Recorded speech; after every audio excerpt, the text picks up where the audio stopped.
خودشان 77 سال سابقه کاری داره و شعبه مرکزیش هم همیجا هست. البته چیزی که نوشته هست دوستان عزیز دیگه در لوحه هایش میگه وقت شما نمیفهم که مرکزیش کجاست و نامدیم وقتش دوستان عزیز. حال آمدن آمدیم خورده باشیم یعنی تو با معلومات گرفتن و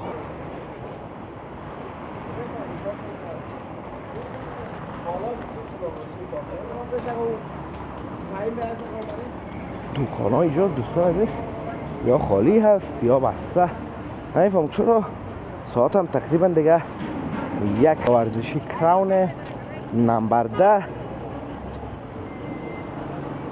ببینیم این طرف و بگذاریم از سرک از چهارراهی. البته دوستان عزیزی چهارراهی است.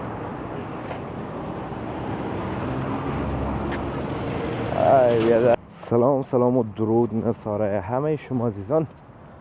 انشالله که خوب و صحتمند باشین و از زندگیتان به خوبی خوشی و آرامی سپری شود. دوستان نهایت گرامی و عزیز، ما آمدیم به چهارراهی دهبوری شهر کابل دیگه، در بغل جاده پوهنتون شهر کابل همونطور روان هستیم.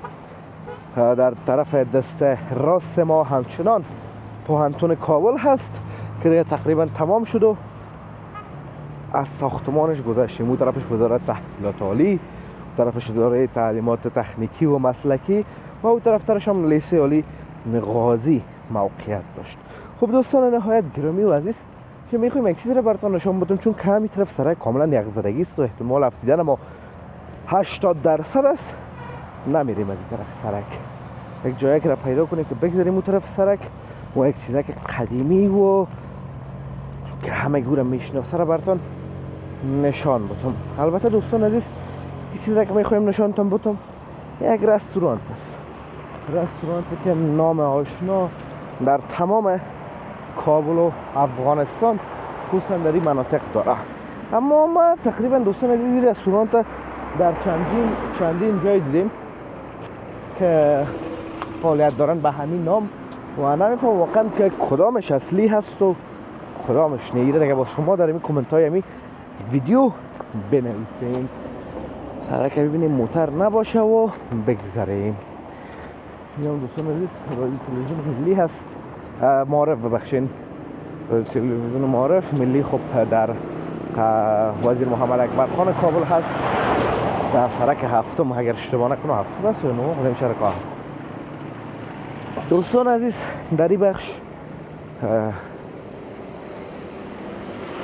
رستورانت نصیبه یا نصیب رستورانت میبینین که در پشت درخت ها زیاد فعلا نمیبینین. البته این حالا پیشتر بریم میبینینش.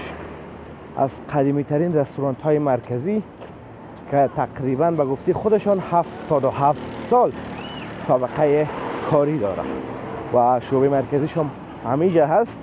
البته چیزی که نوشته هست دوستان عزیز دیگه در لوحه هایش میگه وقت شما نمیفهم که مرکزیش کجاست و نامدیم وقتش دوستان عزیز. حال آمدیم خورده باشیم یعنی تو با معلومات گرفتن و پرسیدن نامدیم که کدامش اصلی است و کدامش نه. میبینین که کباب اینجا اخته کرده میرن اما تو چپ راست فکر کرده میرن. این طرف دوستان عزیز یک شینواری هم دارن، نصیب رستوران شینواریش هست دیگه. یه ختم میشه و دوباره هم کدروای یخزده کابل میرسه.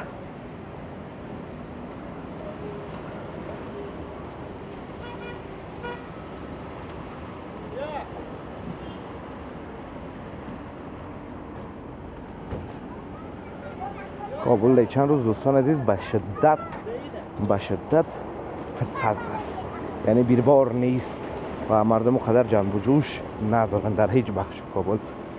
یعنی مثل روزای عادی چون دوستان عزیز خنک است، یخ است، برف است. آدم چی کنه دی وقت از خانه خود برای زیر لیا گرم و نرم باید دی وقت بشینه. اگه صندلی باشه که چی بهتر.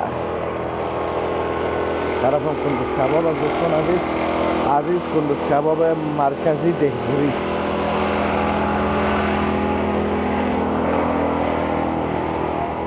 دیگه میرسیم به خود چهارراهی دهبوری شهر کابل دوستان عزیز. ببینیم که دهبوری چی گپ هست.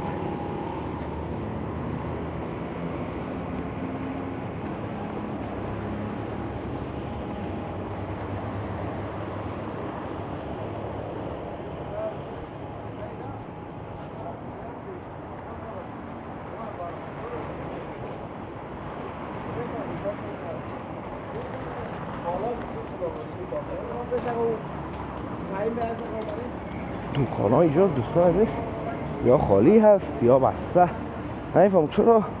ساعت هم تقریبا دیگه 1:30 بعد از ظهر به وقت کابل است، یعنی نه صبح زود است نه دیگر که دکان ها بسته باشه. دوستان سرک به شدت اخزرگیز پیاده رو، البته ما نمیخوایم ریسک کنم و جای موگار کنم، ما گوشه گوشه سرک میریم.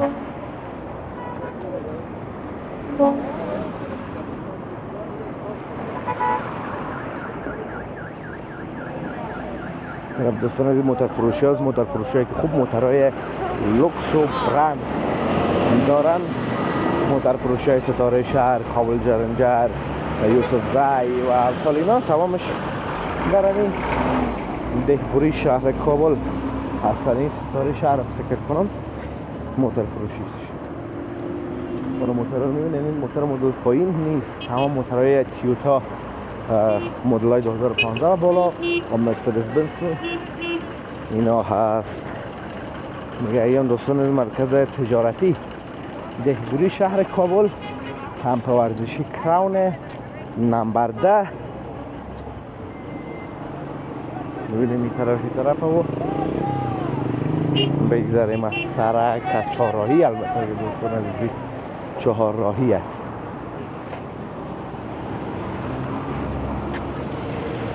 بیادر یک بیادر ما در موتر شش بود این طرف میگه می برو موتر ساد میکنه و موتروان که بود میگم نه رو بگم اول من میرم بعدا تو برو. این بخشای ما دوستان عزیز بخش شهر کابل متاسفانه که چراغ‌های ترافیک نصب نیست و ترافیک اون وقتی که قدر بیربار نباشه چهارراهی استارت نمیشه و دیگه خودم از زحمت نمیشه دیگه. وقتی که بیربار بود باز استارت میشه. این طرف هم لباسای مرکز تجارتی دهبوری رو میبینیم. دوباره سرک یک زرگیز دوستان عزیز بسیار شدید والا. اگه میبینیم که چی میشه خدا کنه که جای نلخشیم.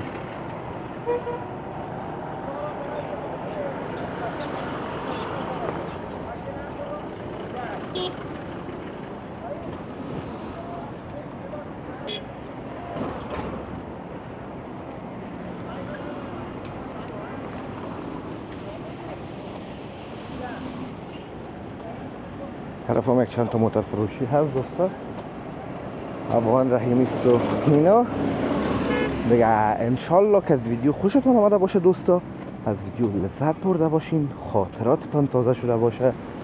ویدیو را لایک کنین، در کانال همچنان سابسکرایب کنین تا ویدیوهای بعدی همه ایتانه به الله متعال پاک و بی نیاز می سپارم.